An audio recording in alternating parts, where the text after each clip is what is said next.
Tesla says this line builds 1 million robots a year. That's the pitch. This is the floor it's supposed to stand on. 46 days to tear the old one out. 12 weeks now, and it hasn't built a single car or a single robot. 5 companies made a production or deployment claim about humanoid robots in the last 3 weeks. Tonight I check every one of them against a real number, not the press release next to it. Some hold up, some don't. I'm not telling you which is which yet, that's the whole hour.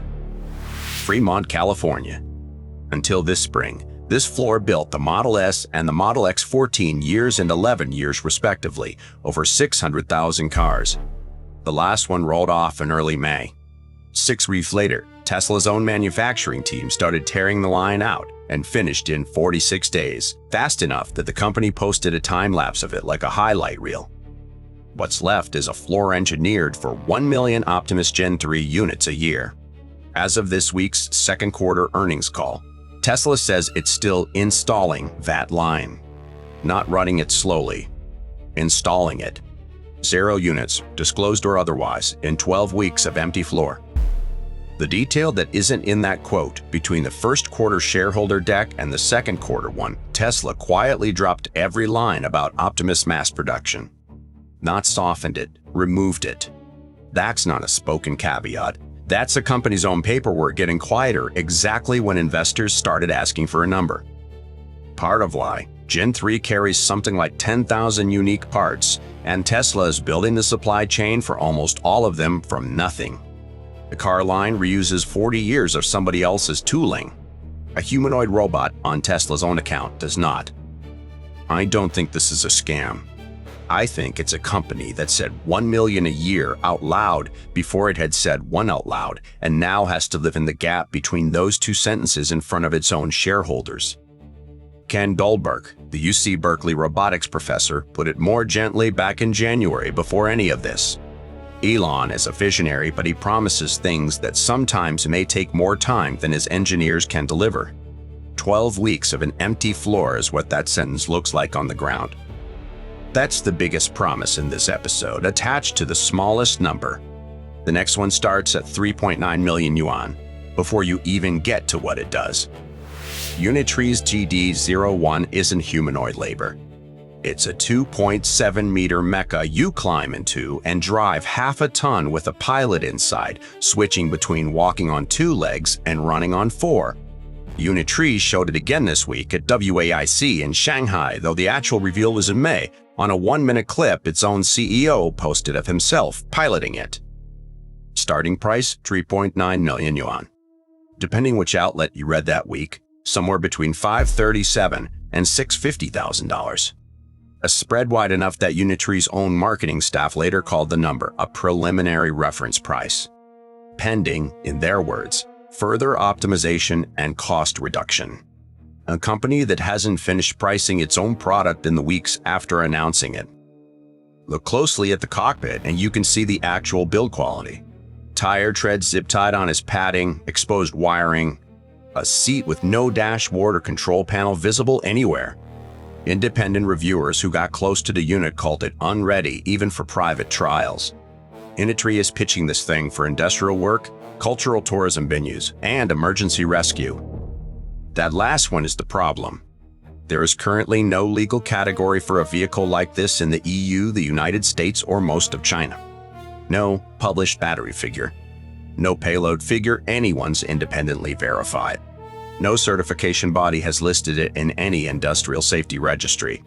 And switching it from 2 legs to 4 physically twists the seated pilot 90 degrees at the hips, described by one outlet as looking, frankly, disconcerting in person. A detail the promo cut hides with an edit. I keep coming back to what's missing, not what's there.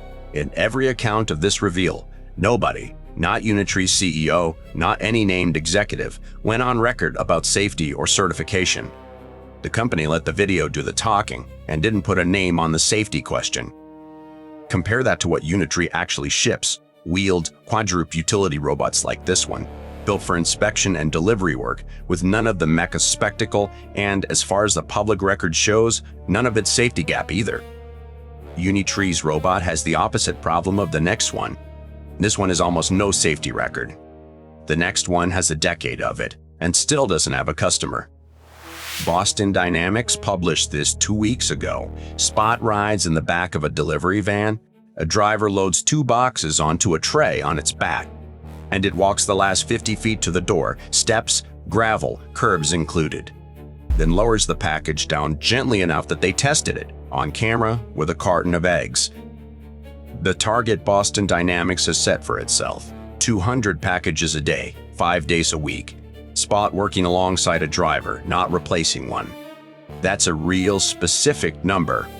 It's also a number the company set for itself, not a number a customer signed off on. No named partner, no city, no date. In talks is the industry's standard pre-announcement hedge, and it's exactly what this is. A genuinely well-made demo video filmed on what is, by the nature of being a company's own promo, the best-case route. Good weather, no locked gates, no loose dogs, no porch pirates. Paige Miller, the Boston Dynamics staffer actually leading the outreach, names those exact problems. Dog walkers, joggers, sprinkler overspray, every porch built differently, as what her team still has to solve, not what it's already solved. Spot already has a real job elsewhere. Mariana Minerals runs it at an active copper facility today. Walking survey routes no human wants to walk twice a day, generating the kind of return on investment case that gets a robot actually purchased. That's what deployed looks like when it's real. The porch gap isn't that yet. It's a very good rehearsal. Today, walking a box the last 50 feet to somebody's door is a job a human driver does, on a schedule, without a demo reel. That's the actual competition this program is up against.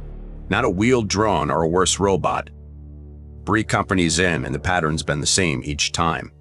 A big number attached to nothing anyone's checked. The next company doesn't have that problem. It has the opposite one, the biggest real number in this whole hour, and almost nobody's heard of it. AgiBot's robots are already doing shift work on a real tablet production line in Nanchang, integrated in 36 hours, running roughly 3,000 units a shift, downtime under 4%. This is a company most of this episode's audience has never heard of. AgiBot says its order-driven flexible capacity can reach past 100,000 units a year. I want to be precise about that number, because it's not sourced the same way as the next one. It comes from an unnamed company representative quoted in Chinese financial trade press, not AgiBot's own English press release. Real repeated everywhere, just 1 tier softer than what's coming. Here's the number that is on the record, with a named executive's name attached to it. On June 28th, AgiBot's 15,000th robot rolled off the line. Dr. Yao Maoqing, president of the company's embodied AI business unit, on that milestone. The rollout of our 15,000th robot is not only an important milestone in AgiBot's mass production and engineering delivery capabilities, but also a reflection of the broader industry's move toward scaled deployment in real-world settings. 15,000 shipped units is more than every other company in this episode combined. And it wasn't even new news this week. WAEC just repeated a number the company had already put its name on 3 weeks earlier. 4 new products at WHC this year, from a robotics education platform to a heavy payload industrial arm on wheels. None of it got the coverage Tesla gets for a factory that hasn't produced anything yet. I checked. No Western robotics researcher on my own source list has gone on record about AgiBots specifically this year or any other, even though the same names show up constantly on Tesla and Unitree coverage. 15,000 real units, and not one of them has prompted a single quote.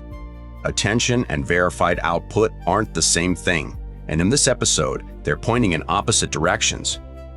15,000 is the biggest verified number in this episode.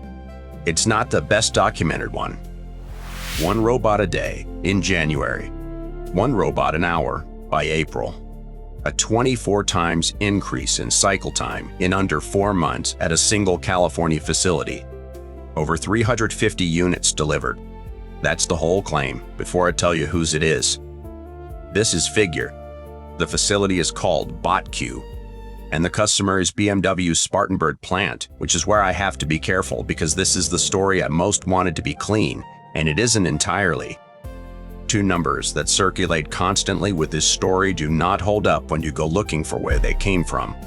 40 units at Spartanburg. Neither Figure nor BMW has ever disclosed a count. The only figure I could find was an unsourced estimate of 10 to 30. $25 an hour, the unit economics number every trade article repeats. Traces to no press release, no earnings call, no statement from either company. It's the kind of number that sounds disclosed and isn't. Even the 99% placement accuracy figure people attach to this deployment belongs to the previous robot. Figure 02's 11-month pilot, 90,000 parts, 30,000 cars built with it, independently corroborated by 2 industry publications, not just Figure's own page. Figure 03's Spartanburg job started in June. It's too new for anyone outside the company to have checked its accuracy yet. Evan Ackerman flagged that the demo footage is edited, not a single unbroken take, and Figure's own CEO has a documented history from last year of overstating how much of a BMW deployment was real versus rehearsal. I'm naming that as a reason to check carefully, not as a reason to throw the story out. What survives the check is still real, a named customer, an on-record quote from BMW's own production lead, and a manufacturing rate jump backed by a primary company announcement, not a trade press rumor. So here's the actual answer to the question I opened with.